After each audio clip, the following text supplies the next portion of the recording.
Josie here with Rock Bottom Hope. I am in operations and marketing, and we are a nonprofit based out of Houston looking to bring hope to the city of Houston. I'm sitting here with Adam Guy, supposed to be podcast host, but apparently he's just being shy right now. So Bashful. you're bashful. Or is that what we're calling it? That's what I'm sticking with. Oh yeah, that's the story. All right, that's the story, and he's sticking to it, guys. All right, so today we're just kind of trying out the room. We are looking to really relaunch a podcast, and so we are going to be trying out different places and just talking jibber jabber, and let's just see how it goes. But I have a story for today.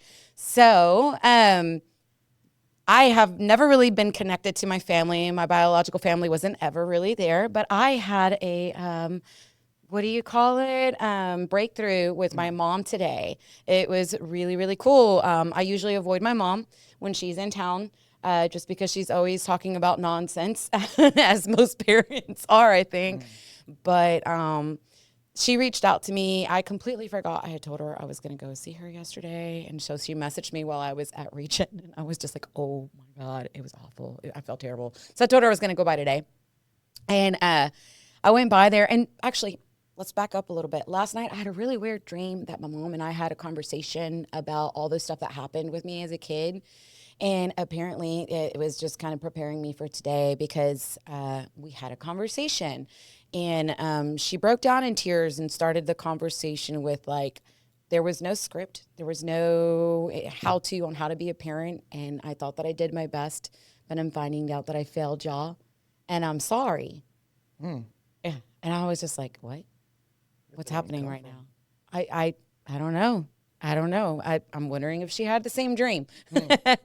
But so she started off with that, and she was like, I felt like I had always opened that door up for you guys of like, y'all can come and talk to me about things. And I don't understand where y'all misheard that or thought that y'all couldn't. But she kind of led into a couple things that she had heard that had happened to us. And I assumed that she had known all of it. And so I was like, oh, yeah, about my uncle and my brother and my cousins. And she was like, wait, what? And I was like, wait, what? It was that look of like, wait, what are you talking about right now? And she was like, what uncle? And I told her, I was like, I said his name, and I was like, I'm not even sure if this is his name. This is just a name I remember. And as I started describing what had happened, she told me his name. And she was like, I didn't realize he did that to you too. And I was like, me too? Apparently, so she had found out it had happened to my sister. My sister reported it to her, and that's when he disappeared. That's when he, like, no longer was coming over, which I guess I didn't realize at the time that she had told on him. About a year after my sister reported him to my mom, he got caught doing it to other kids too, and he was imprisoned for it. So this whole time I've been holding on to all of this, like, just like, I need justice. And apparently, he got picked up like not too long after that. And I think to this day, he's still in prison. Wow.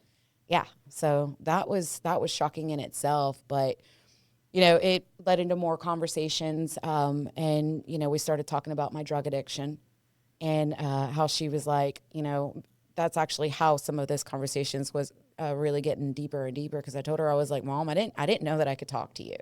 I didn't know that I could even trust you with this. I was like, you were gone all the time. You were getting drunk. You were partying. I was left alone all the time. And it just kind of led into something. It just kept getting deep is all I can really say. But it led into her. I was like, honestly, like, it was easier for me to go do the drugs and go stay high and go get drunk all the time and go do all the things I was doing than it was to actually face the fact that this happened because I thought you didn't care. Yeah. So that was really good. But it ended in her apologizing and me letting her know. I was like, I forgave you a long time ago. Like, I realized, like, hurt people. You were hurting. My dad was gone. I was like, I'm still a little angry at my dad, but I'm not mad at you anymore. Yeah. And it's today, day one of a reconciled relationship with my mom. 37 years old. Yeah, I remember we've prayed about that quite a bit. Just you and I. Yeah. The first thought I had was wondering if she was coming with, good tidings or like the chancla, But clearly she was coming with a motive to some extent, other than you're her daughter, right? But you started saying, like, the first thing she said was like, I failed. And it's like, man, that's got to be, whether you're a parent or not, like, I think a lot of us go through that where we never look at the things we did right. We just hyper focus on the failure part. And that'll bring shame. That'll bring all that, which is a good segue into what rock bottom hope is. You got the look, Danny. You got the look. Got it. No, I would love to dig. I can't wait to dig into that story. I don't know how much you're ready to I'm ready. Let's go. You already said quite a bit. Let's dig in. I mean, you know me, I'm very open. I have been open about my testimony from the day one that I said, this is yours, God, and I trust you in it. And so, I mean, if you want to dig in, and I'm here. Yeah, I've heard you say a lot of mean things, like just out of anger, you're holding all that in. So just to see you a year later, like it's a complete change of your attitude towards the situation. Even before today, like I've heard you say things that I'm like, God's working in her. She's got Jesus, but she needs a little more Jesus in her life. Some people, Jesus changes instantly. Some, it's a long process. And Josie's a long process kind of person. Hey, I'm okay with that. That's okay. God uses everything, right? That's good, though. Man. So how long is she here? I think she said she's leaving on the 5th. Yeah, she's leaving June 5th. So she found out, of course, me and my hunting, and she was like, I hear you got some duck in that freezer. So she was like, let's make some duck mole. I'm like, duck mole? I never thought about that. That sounds fantastic. That doesn't sound good at all. It sounds amazing. It doesn't. Hey, to each their own, man. Yeah. It sounds phenomenal to me. I'm sorry your taste buds are broken. Well. Jesus is working that too. He's a miracle worker, ain't he? I'm just saying.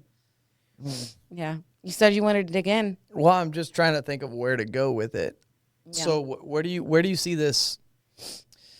Obviously, there was an amendments between you and her, forgiveness and everything. Did you, through this conversation, did you find anything that you felt like you needed to apologize for? Oh, that's actually put her on the spot. Mic drop. Do we have sound effects? Because you should do a cool one on that. Like a mic drop, like a boom. No, actually, that's actually really good because I think that through our conversation, a part of me was like, this is her maybe knowing and understanding that I'm sorry too, but I never actually said the words, and it's really good to hear the words, because like when she apologized and I said, I forgive you, I never once apologized and said, I'm sorry too.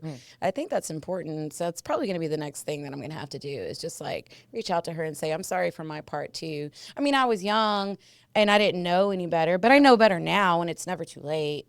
So I probably really should actually apologize to her for how awful I was. I was terrible to her. I was terrible. And I didn't even realize that in, some of the conversations that we had today that she knew about some of this stuff and she was doing her part to try to protect me from it. Yeah. So that was pretty, that was pretty cool to hear, All right. Yeah. Well, just because I laugh doesn't mean I think it's funny, guys. Just so you know. You'll learn his sense of humor. When he gets uncomfortable, he starts to laugh. That's just Adam. It's my defense mechanism. That's why I laughed this whole time I've been on. It's your sense of humor. Show. It's just how you are. No, I guess where that question spawned from is anytime I think about long battles between people over whether it's a small thing, insignificant thing, or something really large, like usually pride gets involved, and it's like, now the apology comes because it's like, I don't want to be the first. Yeah. Right? I'll let them do it first. Even though in your heart, you're like, I feel bad for my side of it, you know, but I'm not going to tell them that until they tell me it. And it's like, sometimes you just got to be the first. Right. But in that, they're probably thinking the exact same thing. Like, I have a lot of forgiveness that I want, and all this stuff that they want to say, but I'm not going to say it until they say it. And so it's like there's never ending battles there. And sometimes it's, hidden, but, then when that first person makes that first move, then the other one's like, I need to apologize too. Yeah. And like all that pent up emotion comes out. So I was just curious, but yeah. No, it was huge for me.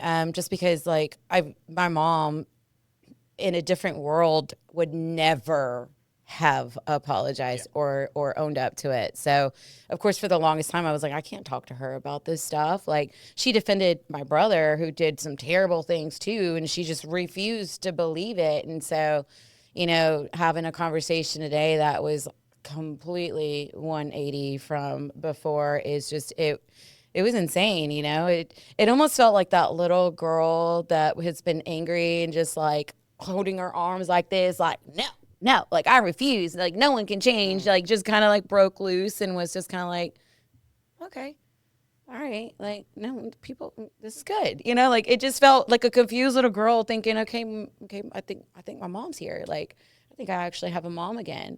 It was really cool. That's pretty wild. Yeah, to be honest, yeah, like, I'm just wondering when that day is going to come for my dad, because I mean, we had that one conversation and he was just complete, yeah, no. He's probably gonna have to go through it and change. Yeah, he's got a lot of work left to do in him never too. do. That's the sad part. Some people never come around to that. Yeah, Just keep praying. that's all we can do, right? Yeah, but that does a lot. Miracles happen. Well, God proves that. He proved it today. That was an answered prayer, literally. Yeah, I mean, I don't think you believed that this was gonna happen ever. It literally shocked me. Yeah. I mean, I kind of prepared for some sort of conversation to happen today just because of the way my dream went last night, which I know I'm really weird. I'm kind of, when it comes to dreams and stuff, but God speaks to me in some pretty cool ways. And so when that conversation started happening, I was just like, my heart started racing. I was like, oh my God, is this really happening right now? Are we going to have this conversation? Is this really today? Is that day? And it was. Today was that day. Now you put it all for the internet to see. Well, that's okay. I mean, what else you want to know? I'll answer any question. I don't have a problem with that. Hey, I mean, Jesus redeems, and there's a lot of us that we start off in places like this, and we don't know Jesus. We hear the name, we hear this God, we hear about all this stuff that these kooky, crazy people follow, and we're just like, what? No way. And then when all of a sudden you fall rock bottom, like we call ourselves, and the only way to look is up, and you see that Jesus holding his hand out at you, and you're like, oh my God, you're real. It changes the game, man. Yeah. It does. Like, it sets your heart on fire in a way you never would have thought. And I mean, honestly, like my mom, when we were having that conversation today, that was a conversation where she was so sad. And I was like, don't be sad. I was like, I am grateful that God used me. I'm grateful that he trusted me with a hard life like this. And he knew that I was going to be the one to use it. Of all of my brothers and sisters, I was going to be the one that was going to have the confidence and strength to say, hey, this happened and I am not a victim. Yeah. Yeah, I hate that. Sometimes it takes rock bottom for some people to recognize. Like for me, it took rock bottom for me to actually acknowledge that, God was real and Jesus is there. Yeah. But so sometimes I've talked to him and I'm like, man, I wish it could have been another way. I wish I could have just naturally believed in any of this kind of stuff. But it was like, nope, I had to be. There's verses about this too. But anyways, and it's like a fool. What is it? I wish I could remember it off the top of my head. But it's essentially a fool looks for, signs signs and wonders or something like that. It has something to do with you're a corrupted generation or something like that. But anyways, I'll pull it up. Tag that at the bottom. Anyways, yeah, it took that from me. But in that prayer, when I was at rock bottom, like I remember saying, God, I don't believe in you. But I'm talking to myself, sober might I add. But I was talking to myself and I was sitting there saying, like, God, you're gonna have to show it to me. Yeah. Like you gotta show me that there's something. You gotta show me that there's something more out there. And so I just don't like it in my face. But anyways. And I'll tell. If we keep doing this for a long periods of time, I'll eventually tell that story. Yeah. But he did. That's the end all goal. Like he showed me, and so I'm just thankful now that I recognize what rock bottom can actually do to a person. Yeah. Because you can look at it as I've been defeated. That's it. Game over. Or you can look at it as I'm starting fresh. I'm starting new. where do we go from here? And I mean, if you're taking this journey with Jesus, you have no idea where you're gonna go. That's so Like true. none at all. Like I had no idea that I was gonna be out on a podcast of all things. Well, you sound good on it when you're the actually Lord on the works mic. in mysterious ways. But yet here I am, full of joy, which is something that I did not have. Yeah. Just excited to be here, just going through the steps, And with your sense of humor, you did pray about Yeah, that. I did. You I wanted prayed, God to give you your sense 'cause of humor I was back. dark. But my dark sense of humor is pretty funny too. I just don't know how I can do that as a Christian. I'll have to figure that out. He'll find a way to use it. He always does. Good. Yeah. I can find it.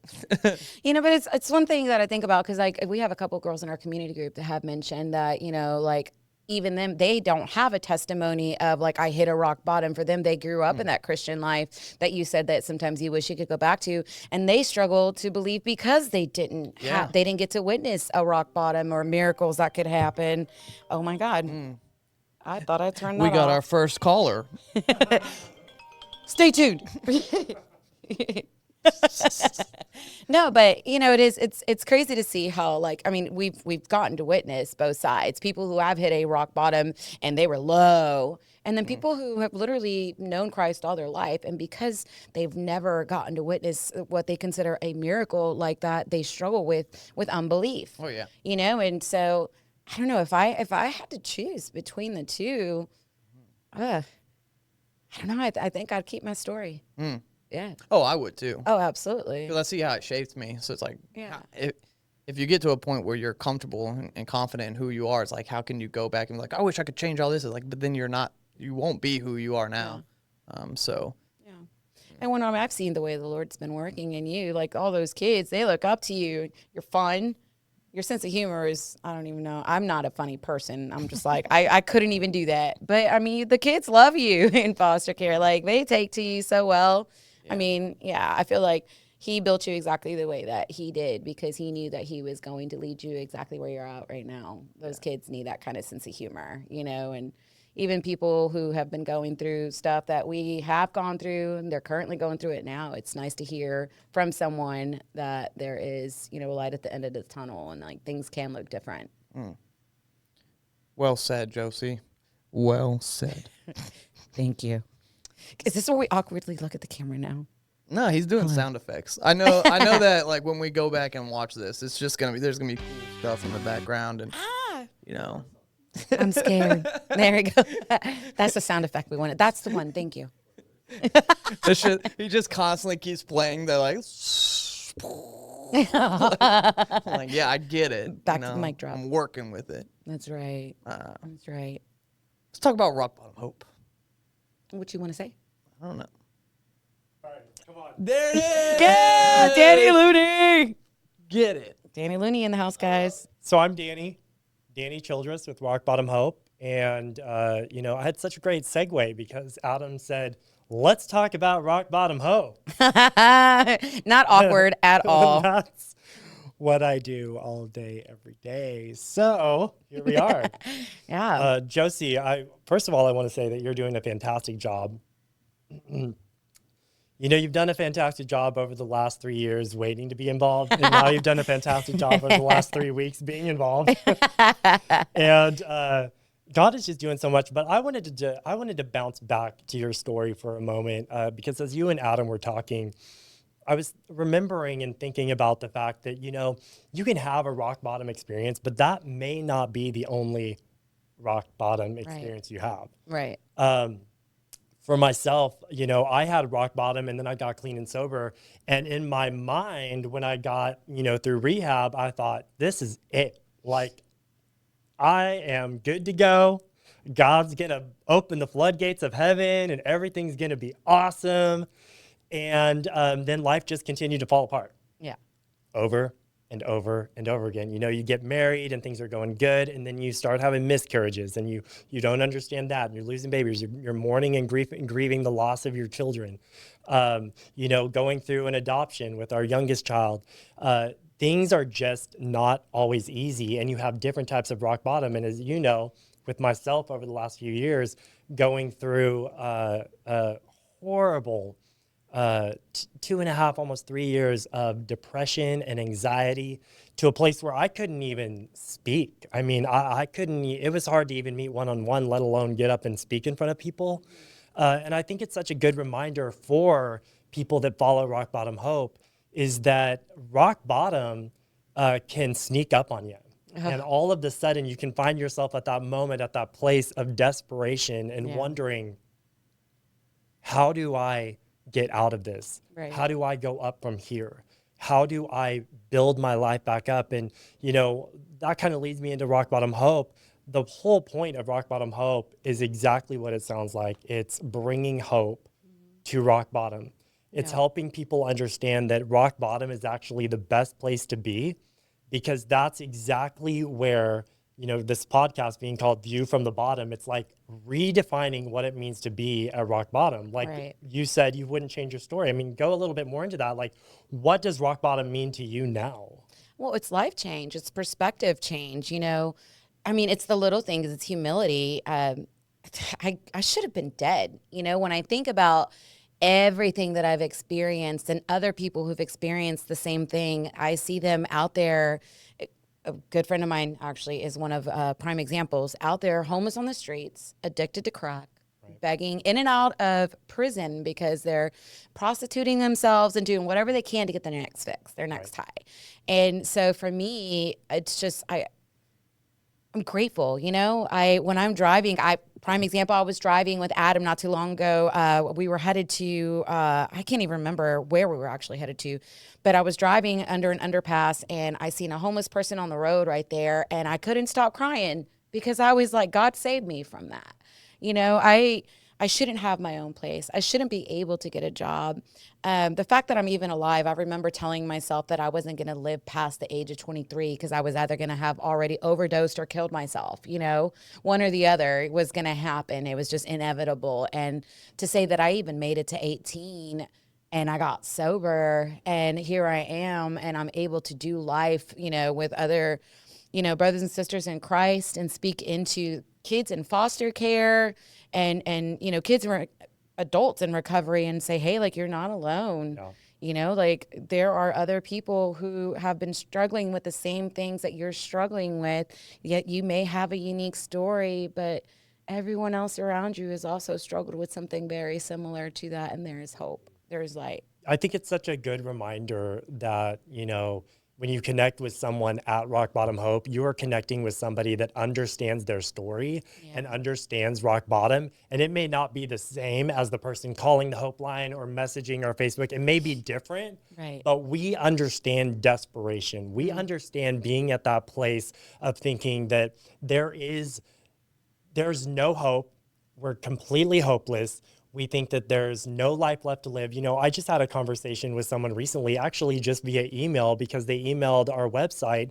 And it's so hard when you do it via email because they're pouring out this, you know, email full of desperation and hopelessness and like, oh, I don't, you know, but writing them back and reminding them that there is purpose for their life, that God has a plan for them, and that there is a reason why they're at this place, but that's not the end. Right. One of the things I always remind people is that as long as there's breath in your lungs, there is hope for your soul. There's hope for your story. And I think that, you know, that's the cool thing about connecting with people with Rock Bottom Hope, is that we really understand that your story doesn't end at rock bottom. In fact, most of the times it begins at rock bottom. And all you have to do is look up, reach out, and know that there's people there to walk you through those next steps and finding those resources and finding a way. Yeah. You know what I think about too, though, is like these people who are emailing us and calling us, you know, like they come with this like sense of guilt and this shame that, you know, they even have to reach out. And it's like, no, you are bold and courageous. You're reaching out. You are taking a step. That is something to be proud of. Yeah.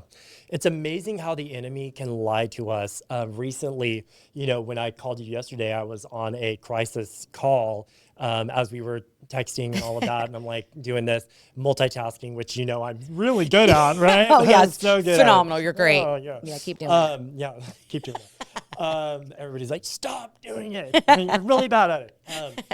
But I was on with this guy, and he, without divulging too much, but he's been in the recovery world.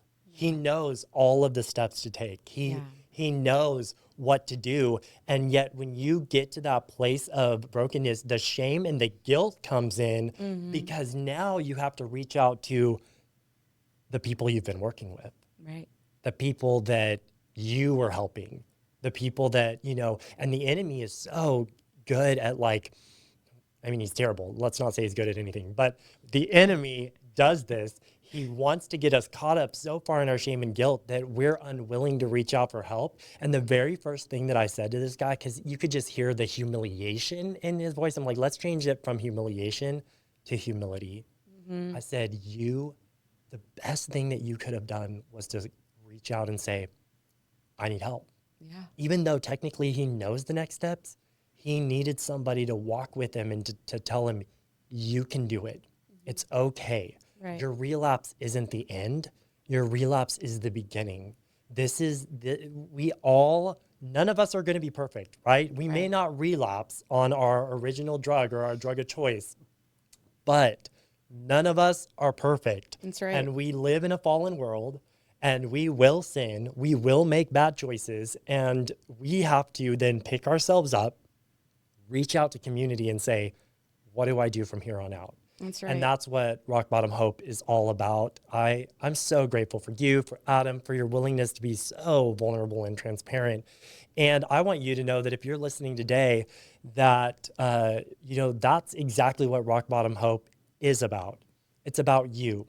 It's about your story. It's about helping you understand that your story matters, that you matter, and whatever's going on in your life, whatever rock bottom situation you find yourself in, and it can be anything, reach out, begin a conversation, because we don't want you to stay in that place. One of the things that I always say, God said to me in my rock bottom, July 2008, it was July 24th, 2008, next to a toilet. I remember these words from God as I was trying to hit a vein, sucked up, 115 pounds, sores all over my body.